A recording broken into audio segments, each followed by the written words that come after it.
15 years ago, my uncle, Andy, made a promise to my mother right before she died that he would take care of me when she was gone and become my protector.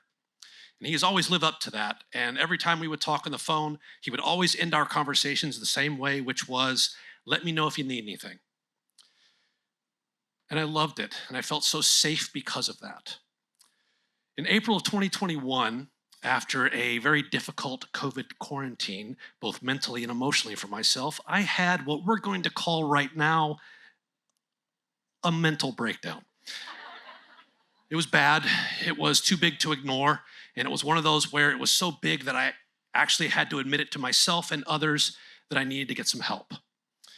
And with one of those people that I needed to admit that to was Uncle Andy. And I was scared to do it because Uncle Andy and I are vastly different men. Uncle Andy was named by Forbes magazine in 2021 as the #2 financial advisor for the state of Georgia. Then there's me. And in 2021, I performed in a free improv show where my commitment to character was so precise that an audience member afterwards came up to me to tell me that my portrayal of an elderly woman was both, and I quote, grounded and realistic.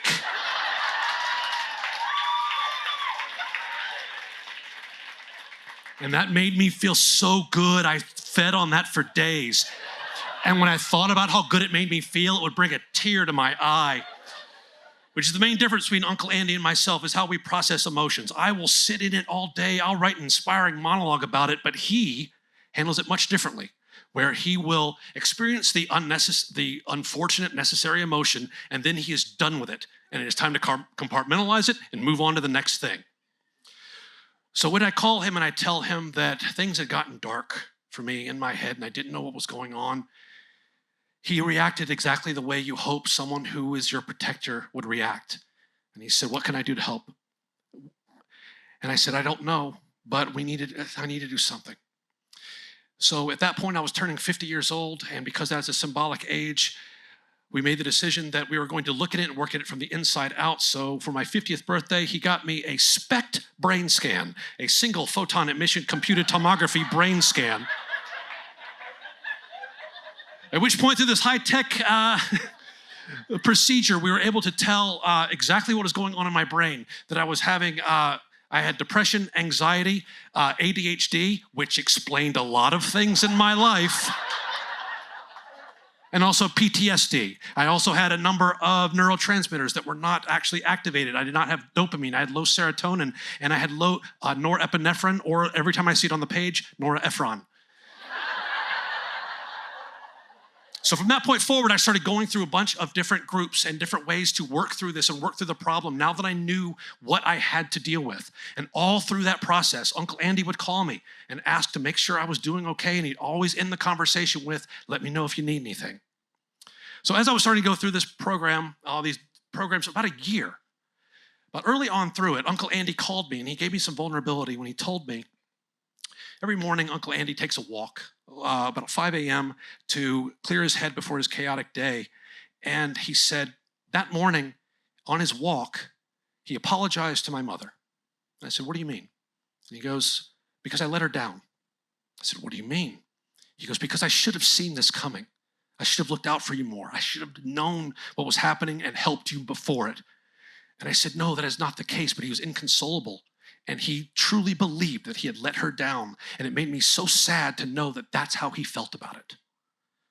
So as the program's completed, I had gone through a tremendous amount of work and did a lot of work on myself. And anytime a friend asked me, well, how do you feel now? The best way I can describe it is, when you have your phone and you get the update of the operating system on your phone, the day you open it for the first time, it's still your phone, but your apps are a little different. Things are a little bit different with inside it, and you're like, damn it, I don't know how to work this. This is stupid. And then after a while, you realize like, this is so much better, and I can't believe I lived with the old way for so long. Or to put it in other terms, I did not know how much pain I was in until I started to feel significantly better. At this point, Uncle Andy invited me to come and stay with him and the rest of my family just for an extended stay. Let me recuperate and just end this. And at this time, he was celebrating his 56th birthday. And What do you get for the guy who can afford anything for himself? You get him something only you can give him. So as he was standing in his walk-in closet, I walked in and I said, happy birthday. And he goes, hey, thanks, man. And I had prepared a speech in my head. I'd even run it twice to make sure I got all the words right. And I said, do you remember the time when you told me about that morning you were on your walk? And before I could even finish, he goes, yeah, when I apologized to your mother because I let her down. And here's where the rehearsed part came in. And I said, while I still do not believe that is true, going on the idea that it is, with all of the kindness, support, and understanding that you have given me, you have, without a doubt, more than redeemed yourself. And at that point, he started crying. I started crying. I loved it because I love to cry. I already was thinking I'm going to journal about this later. And we hugged, and it was this beautiful moment between the two of us. And I felt so good that I could give back to him and give him the thing that he needed, which was redemption. And as the hug parted naturally, he was covered in tears. And he walked over to the bathroom sink, and he started to wash the tears off his face. And I'm still just loving the feeling I'm in.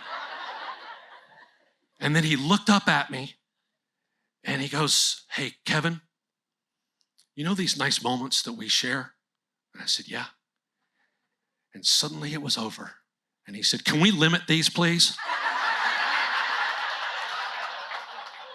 At which point, he reacted exactly the way I thought. And as I walked out, I said, happy birthday. Let me know if you need anything.